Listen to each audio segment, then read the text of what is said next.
Welcome everyone again sa another episode ng Leeds Park, and I think pag-uusapan natin continuation to ng nasimulan natin topic about culture. So this is part 2.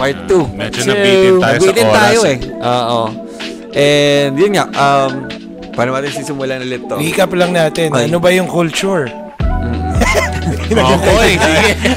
From the start. Sige, ulit na. Kwento mo ulit yung turkey. Ulit na naman. Hindi, wag na. Hindi, yung tanong ko na lang, may tanong kasi ako na brewing na habang nag-ano tayo nung part 1. So inisip ko, paano mo ba mabubuo yung culture? Lalo na kung meron ng existing na culture. Kunyari, bad culture. Paano mo siya iti-tweak? Right. So yan yung tanong ko. Oo, may kwento si Rui dyan, naalala ko eh. Yung turkey ulit. Akala ko yung turkey. Yung bilog na turkey. I think bago yung changing the culture, I think bago yung how to change it, mas una yung what do you want to change. Tama, magkaiba ba yun? Tama. Parang ano yung gusto mong baguhin, paano mo siya babaguhin. Mamaya mo na yung papaano. Sige.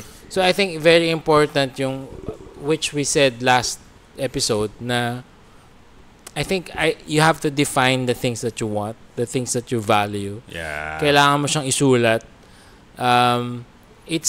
Sample. Paano mo ba i-define? Kasi sample. Some people, hirap sila mag-define ng mga bagay-bagay. Example, victory. Sorry, kung puro victory yung examples namin, at least for me. Because it's the organization that I've been the longest as of now. It's very clear. Honor God, make disciples. Okay, I was talking to a pastor here in Mekawayan. Nagpapatulong siya, sabi niya. Tulungan niyo naman kami kasi ang bago nyo pa lang, sabog na kayo, ang dami nyo na. Kami, 20 years na kami dito. What's your secret? Sabi ko, it's not a secret, it's there. What? Honor God, make disciples. Tapos yung feeling pa niya, parang Niloloko mo kami? Parang sabihin niya na yung secret. Sabi ko, hindi yun lang talaga. For the past 40 years ng victory movement, it's honor God, make disciples. It's vision, mission, statement. And a culture as well na ulit-ulit. So one thing, everything we do rotates around. Yes, rotates around. Remember, culture is behavior. So how do you want your people to behave? Do you want them to just attend? Do you want them to just read their Bibles, which is good? Pero kasi yung honor God, dami na nun eh. So dahil ulit-ulit yung sinasabi, and siguro it sounds fun. Nung una ako sa victory, parang nakakatawa eh, na parang, lagi na lang. Parang cliche na. Cliche, di ba? Parang, we're here, this is Victory Pulilan, we exist to honor God, make disciples. Pero it works it. So, isa doon sa how, ulit-ulitin mo talaga. Repetition talaga. Reminder. Lalo na kung ano yung value nung gusto mong in-place. For example, gusto mong baguhin yung pagiging late. Kada meeting, I just want to remind you guys that this team, we don't want to be late, okay? We don't want to be late. Wait, example. We don't want to be late. Example lang ulit, bro. Kasi, di ba, sabi mo, repetition. Pero syempre, hindi naman repetition na verbatim na honor God, make disciples. You have to like, iba-ibang flavor din ng delivery, ibang kwento. Paano yun? Paano yung side na yun, paano mo gina-juggle? Kasi syempre, ayaw mo naman na same talaga, as in na honor God, make disciples, gets nyo na yun. Hindi naman siya ganun eh. May ibang facet din siguro. Paano ba siya ginagawa? Bro. I remember, we have different levels of schools, and si Lloyd nagsabi nito eh. Sabi niya, pag tinignan mo yung iba-ibang trainings natin, sa Victory Weekend, which is like the training for everybody, tuturo dyan yung to honor God by establishing Christ-centered, spirit-empowered, socially responsible church and campus ministries. Tuturo yan for 1 hour, maybe a few minutes in the 1 hour. Diba? Pagdating mo ng making disciples class, hindi na 1 hour yan. Isang buong session na iyan lang ang ituturo. Pagdating mo sa L113, which is like Ngayon, for now, ito yung pag malapit ka na mag full-time, mag L113 ka. Sa L113, pwedeng 3 lessons yan. Na to honor God by establishing Christ as true socially responsible churches and campus ministries, uulitin, ibig sabihin, yung statement na yon na honor God, make disciples. Malalim pala yung hugot nun. Oo, bro. Malalim na hugot yon. Na mukha siyang ganito lang, pero malalim yung pinaghugot. Ibig sabihin, bro, intentional na sa simula, mababaw lang kasi bago ka pa lang eh. Yeah. Ganun pala yon. Possibly, yes. But at the same time, ang ibig sabihin niya is that the way they've thought about honor God, make disciples, I'm sure hindi naman yan ganyang kalalim nung simula. I'm sure hindi yan yung parang as defined as it is now. But because of the desire to continue doing this, we've gone deeper into defining what it is and what it's not. Kaya humahaba yung lessons. Kaya eventually, yung tinuro ng ilang minuto sa Victory Weekend, ituturo ng 3 sessions sa L130. Oh. Ganun yung itsura. So, yan. So, first step is define the value. Tsaka keep on repeating. Just keep on repeating. Yeah. I think yung defining the value also. So, like for example, nagsistart ka ng business. You wanna say na this is an honest business. Right? And that's something that you're going to have to make a decision with. Na, okay, gusto ko na itong business na to, honest. And so, lahat ng behavior moves toward the honesty. So, ibig sabihin, pag nakita ng empleyado mo na sumushortcut ka sa BIR, ayun na. Hindi tatakbo yung culture na yon. Kasi, sa'yo, binrake mo yung gusto mong ilaban eh. Ibig sabihin ba, bro, always to, lead by example. Always. O kung ano yung gusto mo na culture, they have to see that in you. You cannot say tama na, magiging on time tayo lahat. Tapos sumasablay ka doon. Yeah. You can't do that. You can't make excuses. Kasi, akala ko ba importante to? Bakit? Kaya mo lang, for me, kaya mo pwedeng sabihin na ulit-ulitin natin siya. Kasi in-explain mo na importante siya. Tama. And diba? Ginagawa mo, pinapakita mo na importante ito. Yes. Ngayon, yung consistency mo doon ay nagpapakita na importante kasi talaga siya. Tapos nare-reinforce na yun. And in reality naman, yung mga vina-value natin, yun naman talaga yung ginagawa natin. So, halimbawa, bakit ba nagtatapon lang tayong basura kung saan-saan? Because we value, importante sa atin, convenience. So, mas importante yung convenience kaysa sa effort. Kaya, tapon na lang. Ay, ang ganda na. Kaysa mag-effort ako. Because that's what we value. Yun yung importante para sa atin. So, tama yung sabi ni Rui, you have to sit down as a leader and determine ano ba yung mga importante. Okay. How long does it take you? I mean, ano ba to? Isang buong araw ba to? Isang oras? Para to determine what you value. Kasi syempre, yung iba, baka bago sa kanila tong, may value pala. It will take you. I think it constantly changes. Iba-iba. May iba. But, I remember, yung Starbucks, for example, I've read this book, Creating Starbucks ba yun? I forgot the name of the book. Clear sa kanila yung gusto nila. And something like, I was looking for it, di ko lang makita very quick Parang ano yung vision, mission ng Starbucks. Nandun sa wordings yung experience. Creating an experience. Wala kang coffee dun Walang coffee doon sa vision mission nila. So ngayon, empleyado kita ng Starbucks, kayong 3. Ako yung manager, bago kayo. I-explain ko sa inyo to. This is what I want sa branch na to. Creating experience. Kaya, kayong 3, alam nyo yun that, we want to give the experience to the people. Hindi mo sila papaalisin.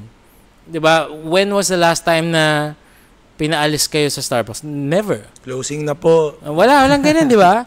Pero, unless closing na. unless Last closing order. na talaga. Or unless may dala kang kimchi. Talaga ba? Pero bawal mag-open ng food sa Starbucks. Kasi it's gonna Kasi ruin naiiba yung the Experience. Nice. Samantalang dun sa mga ibang, hindi ko makalimutan, nag-date kami ni Carmen, hindi ko na sasabihin kasi sikat din yung brand na to. So, i-bribe na lang kami. Ang ganda pa naman, ang ganda ng prestation, aesthetic ng place and all, matunog. Matunog, as in, sikat sila. Kaso lang, these two staff, mag-date kami ni Carmen, pinapakinggan sa radyo, drama. Drama. So, pagpapalit mo na ba ako? Tapos masok na kami, umu-order kami and all. Ayaw baguhin. Hanggang sa nag-request na kami, okay lang ba pakihinaan? Wait, so yun yung ambience music nyo? Yes. What? Wow. Sikat to sikat. Oh, no. So, I have two stories about Maria. Brando. I have two stories about this. This is gonna help our listeners. So, nag-request kami, hindi pa rin binago. Hininaan lang. Ibig sabihin, Nakikinig ba? Kasi climax na bro eh. Oo, kasi maghihiwalay si na ba? Maria at si Pedro eh. So, umalis kami. So, ibig sabihin, hindi na ipasa yung culture. Siguro, hindi established, hindi malinaw. Hindi na mo, baka pulis lang, pagka nandoon, babaguhin. Kasi nandyan yung supervisor. Another story, nasa, kami, IKEA, nakabasag si Yuel. Ng vase. So, kinausap namin, lapit kagad yung guard tsaka yung staff. Sabi, okay lang po ba sir? Okay lang po ba yung baby nyo? Nako, we're so sorry. When can we pay? Where can we pay? Sabi kong gano'n. No, it's okay. Our concern is that kung hindi kayo nasaktan. It's okay. Experience pa rin. Gano'n, di ba? Tapos, ngayon, nag-observe ako ng culture. Kasi observant talaga ako. Sabi ko, siya lang kaya yon o sila lahat? So, nagbasag ka pa? Flip na tayo ba? So, ngayon, dumating yung mas mataas ng konti. Parang mas mataas ng konti. Supervisor or something. What happened po? Ano nangyari? Ay, nabasag po. We're very sorry. Where can we pay? Tapos halos verbatim yung sinabi, bro. No, it's okay. Our concern is that if you are safe. Ganun. Wow. And then another one comes along, I think, same thing. Sabi ko, tinuro to sa kanila. Galing. So parang, ang galing. Hindi na to coincidence. Intentional talaga. Na mabait siya. Galing. So, that's what culture does. Wow. Di ba na parang ngayon, gusto mong bumalik sa IKEA, lalo ka pang hindi magbabasag. Tsaka, example, IKEA, pwede kang umupo sa lahat, di ba? Pwede kang matulog eh. Pero dun sa mga ibang... kaya iba yung amoy nito, bro. May amoy din. Dami natulog dyan. Yung ibang furniture, di ba nakalagay? Please do not sit. Paano mo malalaman kung okay, di ba? Yung comfort, yeah. Ibig sabihin, hindi okay. Galing. And ang na-take away ko dun sa scenario niya, when someone violates or follow yung culture, hindi yung individual yung na-highlight yung organization. Nice. Ganda naman nun, bro. Diba? So, ang galing, parang good galing story. naman dito sa ganito. Correct. Tumatak na talaga. And it will benefit the next person na papasok sa organization kasi damay din siya even though hindi pa siya existing doon nangyari yun.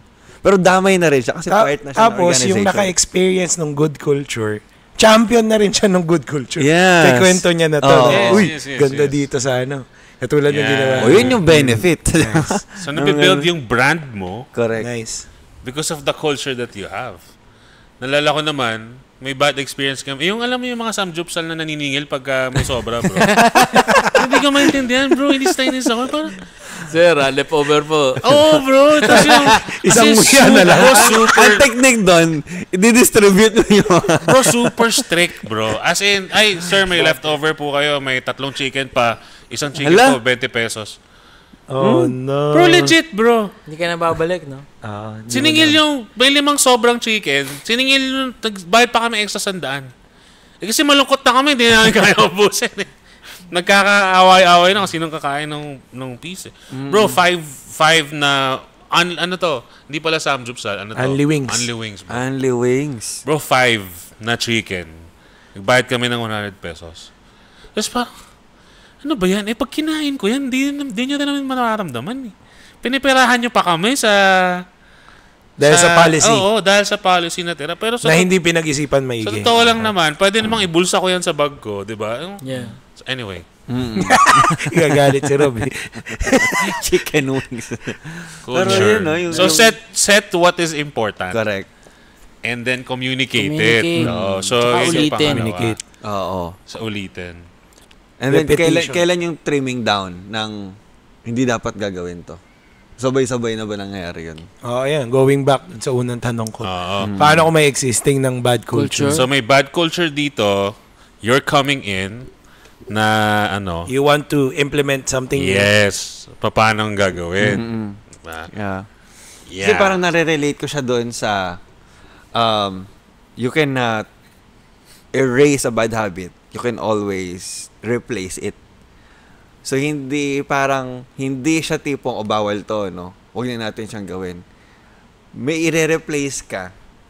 Until matanggal na lang siya. Until matanggal. For example, pagkakalat ng yung litter sa crowd, sa place.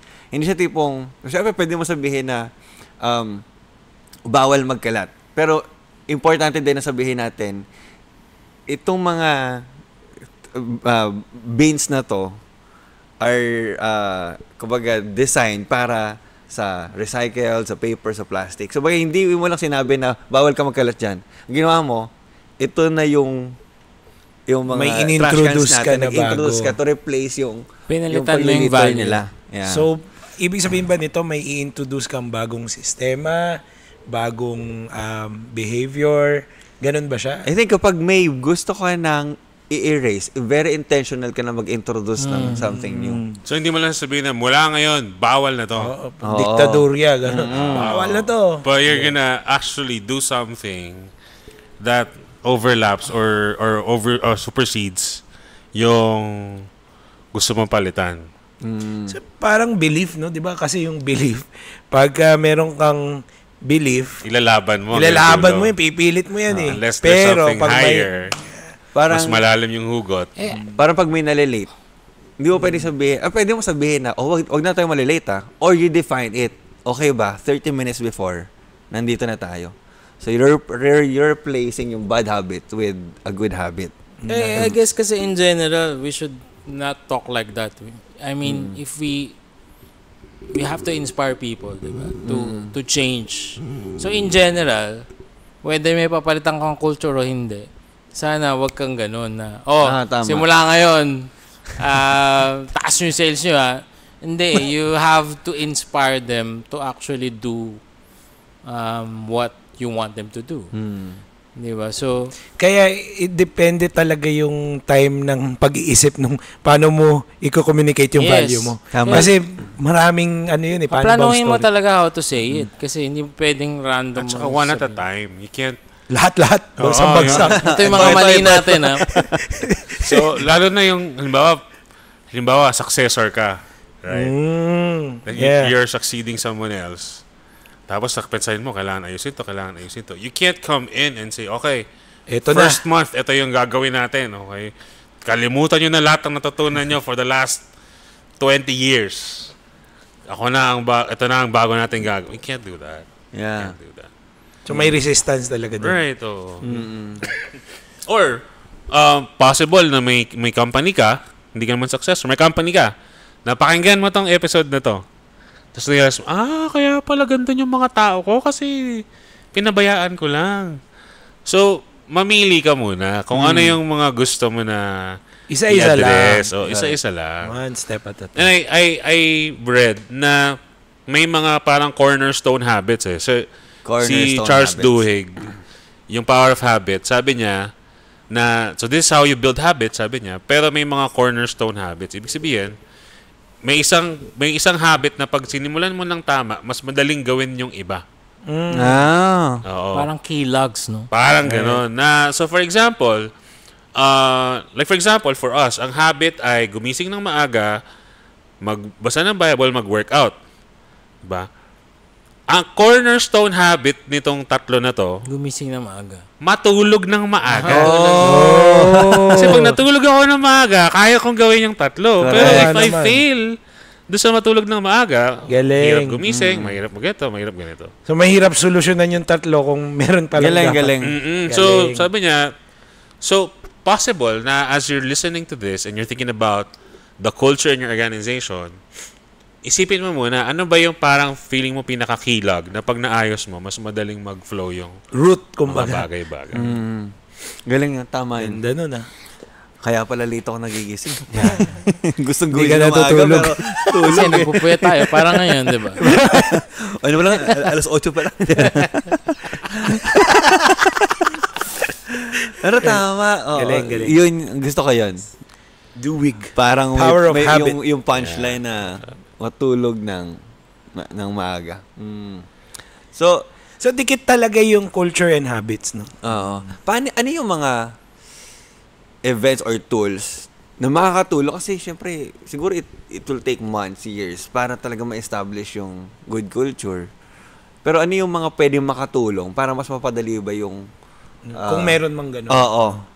May mga nagamit ba kayo? May mga naging effective sa inyo? Reward system. Reward system. You have to reward the things that you want to get. Reward and celebrate the things you want to get repeated. Because it's important for you. Diba? Kaya nga, if we're not careful also with how we reward people, we're propagating a culture na hindi natin alam. So, halimbawa, yung anak mo, hiniritan yung kaklase niya, di ba? Binuli ng konti. Tapos pag sakay sa kotse, nakakatawa ka. Anong ginagawa mo? Tapos nakatawa ka. Reward yun for them. Binigyan mo sila ng attention at may konting pa-props na, anak, nakakatawa yung ginawa mo. Di ba? Ikaw talaga, loko-loko ka. Hindi siya nakakatulong kasi ni-reward mo yung bata na ulitin niya ulit yung next time para makuha niya yung same response from you. Yeah. Especially kung hindi mo naman talaga kinakausap yung anak mo. Tapos doon mo lang siya kinausap. Correct. So, in a company, ganun din.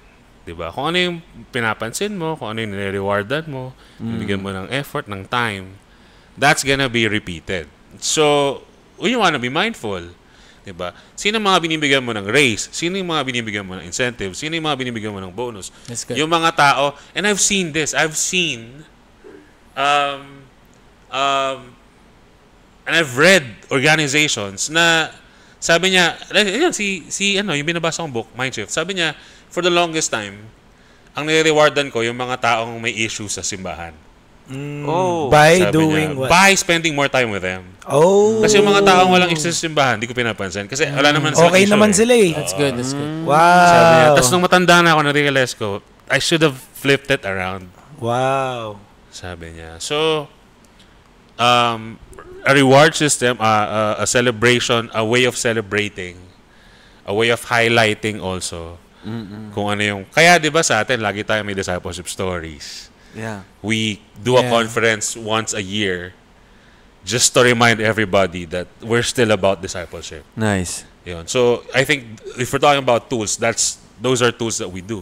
Yeah. Na may discipleship conference because we want to remind everybody in the church. This is who we are. This is who we are. Tomorrow, meron kaming appreciation. Hindi naman to spoiler kasi hindi naman natin may edit to ngayon. Ang giveaway namin sa kanila ay 1-to-1. Ooh. Kasi reminder na ito yung value natin. Yeah. 1-to-1 kayo, di ba? Kesa anumang 1-to-1. Kami wala kaming giveaway. At kabaliktaran ng sinabi ni Rob, ano yung tools, rewardan yung magandang culture and i-discipline yung maling culture. Hold people accountable. Unaccountable. Diba? Kasi kung papabayaan mo lang din, edi propagating a bad culture. Yun ang mahirap no? Yung pagiging accountable What you tolerate, you create What you tolerate, you create. So, right away, bro, napansin ko lang kanina nung nagpipreach ako, 3 beses ka nag-CR. Bro, people are seeing. I don't know what did, but please do not repeat that again. Parang ganun. Paano pag sumagot? Kasi ganito, may may excuse you're fired. Hindi, joke. Ganun gusto mo. No, pero kagatin mo ulit. Pero that's fine You could answer whatever you want But you know that I called your attention. Yeah, kasi so if next week ganun ulit gagawin mo, may problema tayo. Correct. So pagbibigyan kita ngayon, if that's okay, I'm just saying, this is important. Don't do it again. If next week mangyari siya ulit, tas may iba na namang reason, then so intentional pa rin, no? Bro. Call out agad. Call out. Kasi if you don't call it out, nothing happens. And immediate. And again, this is something that, again, we're talking about how, diba? How. This is something that I think we're very poor at as Filipinos. Kasi non-confrontational tayo. Yun nga Away na yun para sa atin. Parang okay naman na siguro yun. Pabayaan ko na lang. Kakaya naman. Yun lang Hindi Kailangan. Di ba? Tagal mong binil yung culture tapos biglang may isang rogue ka lang na makulit.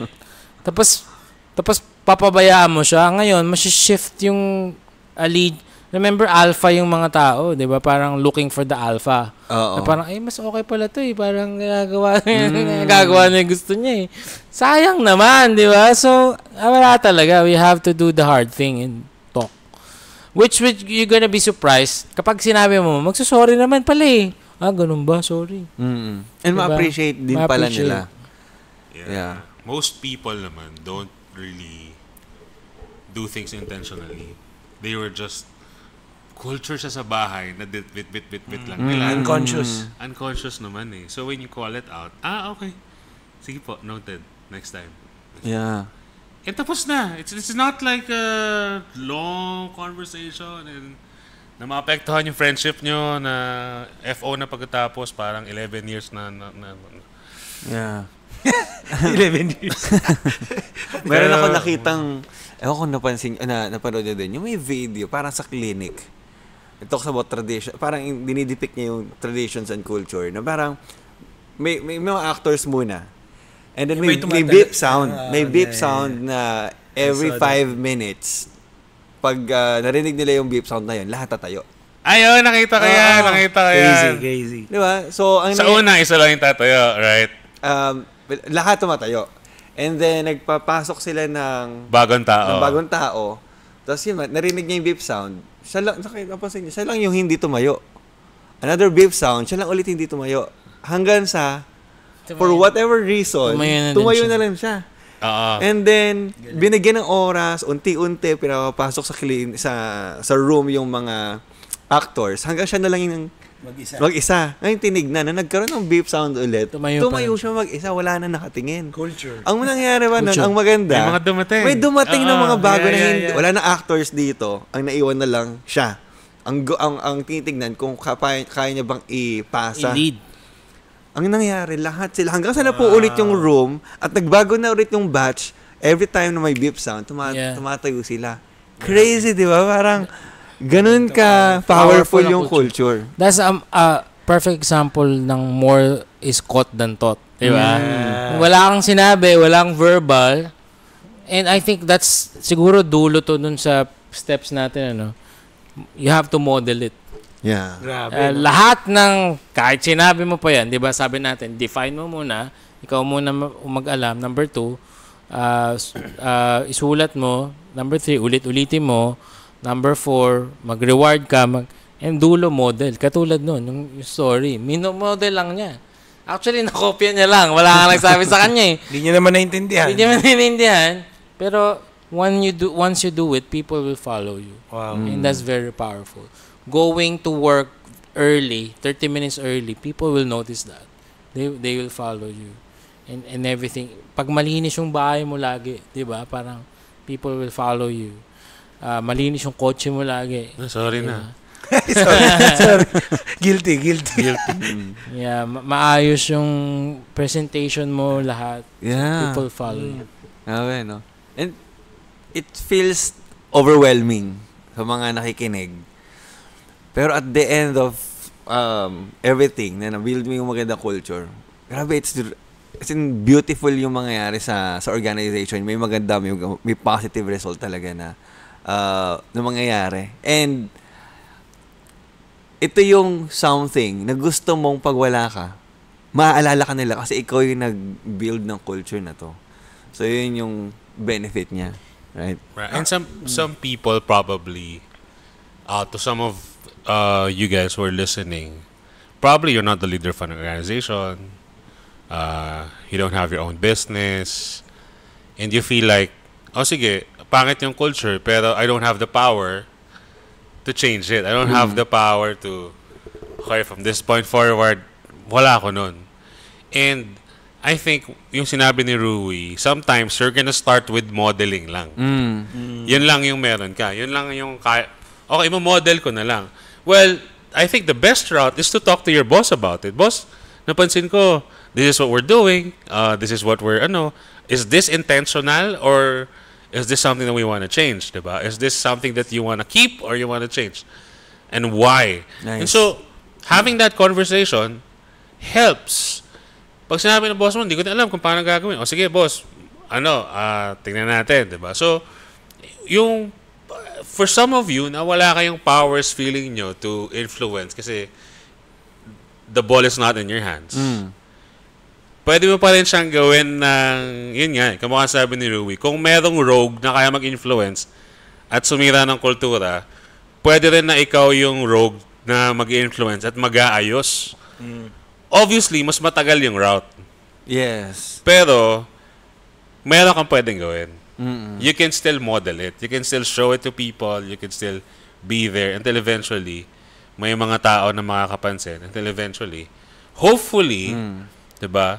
Hopefully, mapadagdagan. May mangyari dun sa mga... Saka malaking tulong yun. Yung the act of asking for clarity. Malaking tulong na rin kasi minsan may mga leaders din tayo na hindi na rin nila na-notice. Na, nga, no? Wala pa nagtanong sa akin ng ganyan. And ma-appreciate ng mga leaders yun or someone na bago or someone na wala pa naman masyadong responsibility or leadership sa organization. Nagtanong lang, parang concerned lang siya na is this something na relevant at adds value sa organization. So, good yun. Yung small details na yun. Diba? Kailangan ng support ng leaders eh.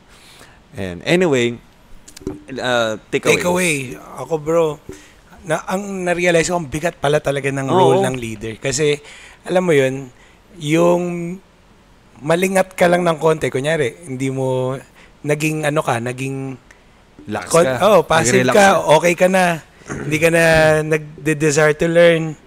Konting ganun lang, konting relax lang. Manunotice agad ng mga makakopy pa. Hindi lang notice. Pwede mo pang mapasa. Correct. So, yung weight pala ng keeping yourself accountable and keeping yourself na, okay, dapat continuous yung growth ko as a leader. Kung may nililid kang organization or family or church or business, diba? Importante pala yun. Kasi, until mag-retire ka siguro, yun lang yung time na pwede ka na mag-relax. Pero, habang humihinga ka, may sumusunod sa'yo eh. Correct. Pwedeng anak mo yun, pwedeng employee mo yun, pwedeng assistant mo yun, pwedeng ka-peer mo yun. At kung ano yung ginagawa mo, pinapasa mo, culture yun. Totoo. So, ang bigat. Medyo na ako, self-check ako na, dapat pala ganito. So, ako personally, pag uwi natin, talagang i-check ko rin yung mga habits na ginagawa ko. Ito ba yung pinapasa ko? Ito ba yung gusto kong makita sa workplace? Ito ba yung gusto kong makita ng mga kasama ko sa work? So, yun. Yeah, and I think, ang sagot naman dyan, community at saka core. Yeah. Diba? Kasi if you have a core, guys, check nyo ako this is what we wanted to do together. If I'm failing, call me out. Yeah.